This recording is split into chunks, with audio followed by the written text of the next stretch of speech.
یہ حضرت مرکز میں جو ہوا اس کے بارے میں آپ کیا کہنا چاہتے ہیں؟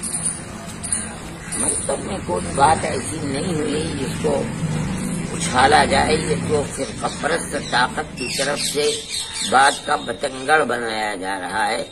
مرکز والوں نے بار بار رابطہ قائم کیا اور یہ چاہا کہ کسی طرح ان لوگوں کو پرمٹ مل جائے تو یہ اپنی جگہوں کے اوپر پہنچ جائیں، لیکن ایسا نہیں ہوا۔ یہاں تک کہ پرائم منسٹر نے جب لاک ڈاؤن کیا تو یہ کہہ دیا کہ جو جہاں ہیں ان کو وہیں رہنا چاہیے۔ ان لوگوں نے اپنے مرکز کے اندر رکھا تو مرکز کے اندر تو ہمیشہ ہزاروں آدمی رہتے ہیں، جس کے اندر غیر ملکی بھی تھے اور ملکی لوگ بھی تھے۔ اب اس کے بعد اس چیز کا پھیل جانا ہے، یہ تو ایک عجیب و غریب سی چیز ہے۔ آپ اگر ان لوگوں کو دیکھیں گے جو لاکھوں کے ایک بھیڑ چلی جا رہی ہے، اپنی اپنی جگہوں پر پہنچیں گے اور دیکھیں گے کہ ان کے اندر ہم شخص کو ٹیسٹ کریں گے تو کتنے لوگ ہوں گے جن کے اندر کورونا وائرس پکڑے جائیں گے۔ اسی طرح سے یہاں پہ ہوا ہے۔ تو مطلب آپ مانتے ہیں کہ مرکز نے حضرت کوئی کوتاہی نہیں کی؟ نہیں، مرکز نے کوئی کوتاہی نہیں کہ مرکز تو بار بار اطلاع دیتا رہا اور یہ چاہتا رہا کہ اجازت ملے تو ان لوگوں کو اپنی جگہوں پر پہنچایا جائے۔ یہ کوئی مرکز کی غلطی نہیں ہے۔ اگر نہیں دیا گیا تو جن لوگوں کو اجازت دینی چاہیے تھی ان کی غلطی کہ انہوں نے کیوں نہیں اجازت دی۔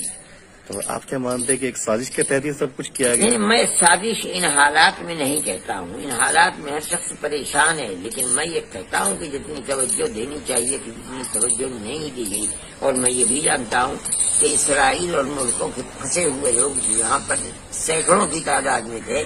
میری معلومات یہ ہیں کہ گورنمنٹ سے انہوں نے کہا اور گورنمنٹ نے ایئر انڈیا کی فلائٹوں کا انتظام کیا ہے لاک ڈاؤن کے بعد، اور ان کو ان کے ملکوں کے اندر پہنچایا گیا، لیکن مسلمانوں کو نہیں کیا گیا، نہیں پہنچایا گیا۔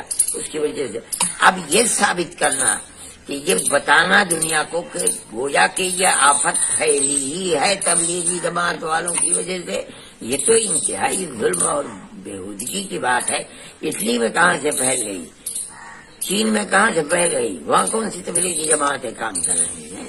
خدا کا خوف نہیں ہے لوگوں کے دلوں کے اندر، اس لیے اس طرح کی باتیں کریں۔ لوگوں سے کیا اپیل کرنا چاہیں گے؟ میں لوگوں سے اپیل کرتا ہوں کہ اس مرض کا کوئی علاج اب تک نہیں دریافت ہو سکا، اس لیے احتیاطی تدابیر میں سب سے زیادہ مؤثر تدبیر یہی ہے کہ لوگ کسی جگہ اکٹھے نہ ہوں۔ میں مسلمانوں سے بھی کہوں گا، ہندوؤں سے بھی کہوں گا کہ اس طرح کے واقعات نہ ہونے چاہیے۔ جو کچھ ہوا اجودھیا کے اندر اور مہانت لوگ جمع ہوئے، میں سمجھتا ہوں کہ وہ بھی لاک ڈاؤن کے خلاف تھا۔ جو ہوا کرناٹک کے اندر کہ چیف منسٹر شادی میں جا کر گئے کہ MLC کے یہاں شریک ہوئے، میں سمجھتا ہوں وہ بھی نہیں ہونا چاہیے تھا۔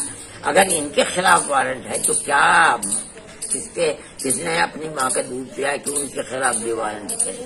لیکن یہ ہے کہ ان بیچاروں کے پاس کوئی چیز نہیں تھی، اس لیے ان کے خلاف وارنٹ چلا گیا، ان کو کوئی پوچھنے والا بھی نہیں ہے۔